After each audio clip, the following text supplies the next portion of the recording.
Once upon a time, in a peaceful kingdom nestled between rolling green highlands and mist-covered valleys, there lived a young prince named Alistair MacRae. Prince Alistair was well-mannered, charming, and dearly loved by the people. But beneath that pleasant smile was a habit that worried everyone, especially the king. Prince Alistair avoided hard work as though it were a plague. He adored comfort more than anything else. When the summer sun heated the castle walls, he hid away in his cozy chamber, sipping chilled drinks and reading stories of heroes. Heroes he admired but never planned to imitate.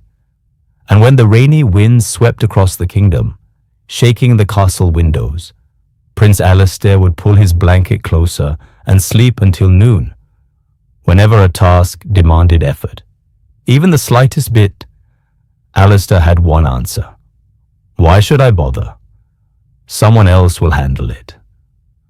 The king loved his son deeply, but he could not sleep at night knowing the kingdom's future would one day rest in hands that refused to work. The king often stood on his balcony, staring at the village lights below and whispering, "How can my son lead a nation if he avoids every challenge?" Days turned into months, and finally, the king decided to teach his son a lesson, one that wouldn't be forgotten easily. One moonless night, long before the first rooster crowed, the king ordered his guards to quietly place a massive stone boulder right in the middle of the main road, the road that led directly to the busy morning market. After giving his instructions, the king hid behind an old tree near the road, determined to observe what unfolded.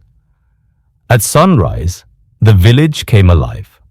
Birds sang, shopkeepers opened their doors, farmers hurried with fresh produce, and soon the first traveler approached the obstacle, a wealthy merchant dressed in silk. The merchant stopped, glared at the stone, and threw his hands in the air. "Who could be so foolish? This will make me late." He muttered and grumbled, walked around the boulder carefully so his shoes didn't get dirty, and rushed away. Next came a soldier, tall, strong, and full of pride. He spotted the boulder, clenched his jaw, and kicked it as hard as he could. A second later, "Ow!" He grabbed his foot, cursed the rock, cursed the road, and cursed his luck before limping away. Soon after, a woman carrying 2 large pots full of water arrived. She stared at the massive stone and complained loudly. "Why doesn't the king keep our roads clear?" She shook her head and continued walking, water splashing with each frustrated step. One after another, villagers encountered the stone. Some blamed the king, others blamed fate. A few blamed each other, but not one person tried to solve the problem. They all saw the inconvenience, but none took responsibility. Hours passed.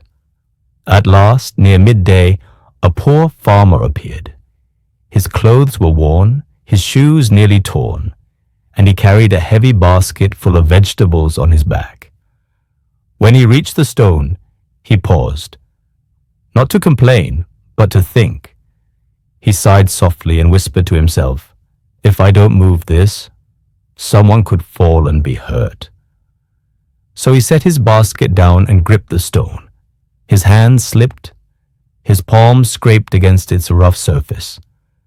Sweat poured down his brow as he pushed with every ounce of strength he had.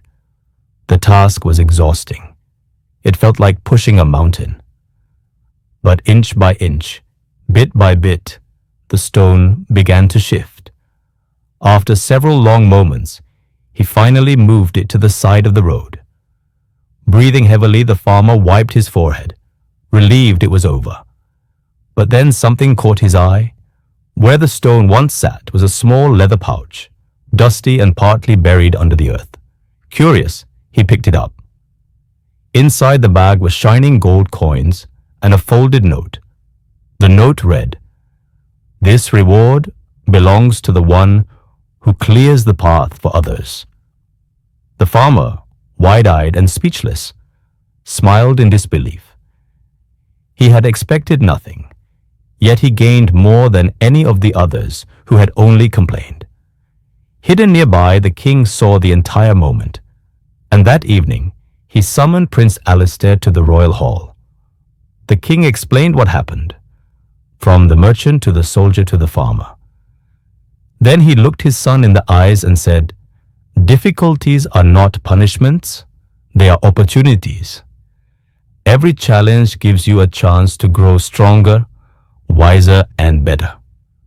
The prince listened silently, but his heart stirred.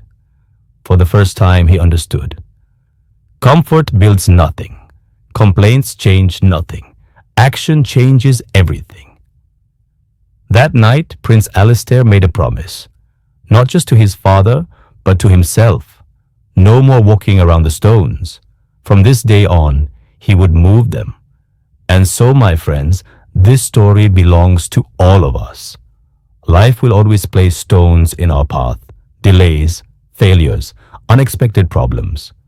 Some will complain, some will blame. But the ones who take action, the ones who push, are the ones who discover the hidden gifts. So the next time a challenge stands in your way, don't just stare at it. Don't avoid it. Move the stone. Vocabulary list. Endure. To suffer something difficult patiently. Example. Athletes must endure pain to reach peak performance. Reluctant, unwilling, or hesitant. Example. She was reluctant to speak in front of a large crowd. Perseverance, continued effort despite difficulty. Example. His perseverance helped him finish his degree while working full-time. Obligation, something a person must do because it is right or expected. Example. As a citizen, voting is an important obligation. Inconvenience, something causing trouble or discomfort. Example. The road closure created an inconvenience for commuters. Composure, the state of being calm and in control. Example. She maintained her composure during the heated discussion. Resolve, strong determination to do something. Example. He faced the challenge with resolve to succeed. Want more stories like this? Click the video on your screen for more inspiring stories.